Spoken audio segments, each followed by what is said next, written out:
A prisoner turned revolutionary, Sylas is ready to seize the enemy's power, then break them with it. He's a mage that prefers to beat down opponents up close, stringing together a series of powerful strikes and bringing foes to their knees with their own ultimates. You're part of the problem! It's time for a revolution. Welcome to the Sylas Champion Spotlight.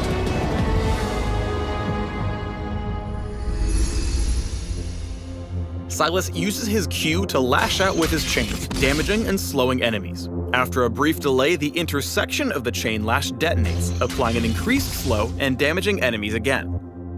The best way to overpower enemies is with his W, Kingslayer. Sylas lunges at a target with a powerful strike, damaging them and healing himself.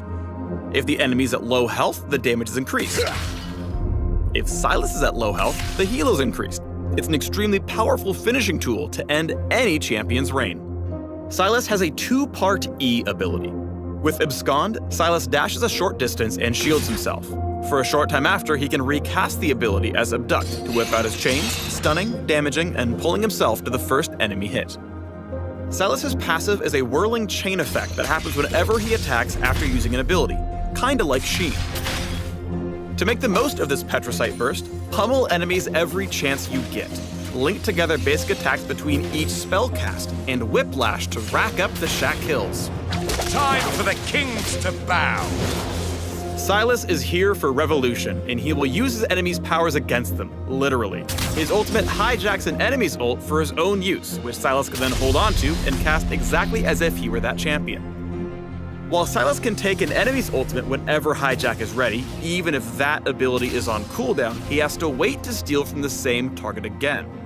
How long before he can hijack them again is roughly determined by their ultimate's base cooldown. Let's use that spark to light a fire. His talent for Grand Theft Ulto means Sylas gets max charges on champs with ammo. I actually feel cheated. And completely changes into champions that have a transform ability. No matter what their ultimate does, Sylas will find a way to use and abuse it. By late game, his low cooldown lets him take multiple ultimates in quick succession, as long as they're from different enemies. Here he snags Rumble's equalizer to even the odds at the Baron pit. Unfortunately, he whiffs on Syndra, but he still gets the last hit to finish her off. He's not done yet though. With Alistair's ult, the Unshackled becomes the Unbreakable, leaping back into the fight to turn Steer into Steak. Move, chick, get out the way. Each situation calls for a different strategy. Sometimes it's best to take an ult that helps out your comrades or has a big impact on team fights. Other times you just need a single finishing move like Last Caress to whip a single foe. Gnarly. Sylas's ult makes him a hijack of all trades, so no matter what you find yourself up against, if you play smart, you can beat champs with their own game and kick their ass. I'll give it back, promise. With Sylas, no fight plays out the same way twice. While he defaults to a bruiser play pattern, his ult-stealing potential means every skirmish brings something new. Improvise, adapt, and overcome. Make the most of what's available and turn your enemy's power into their demise. Die with your lords! If you want a magical bruiser that wins with brain and brawn, join up with Sylas and start an insurrection. For more info on the Unshackled, break out to the links below.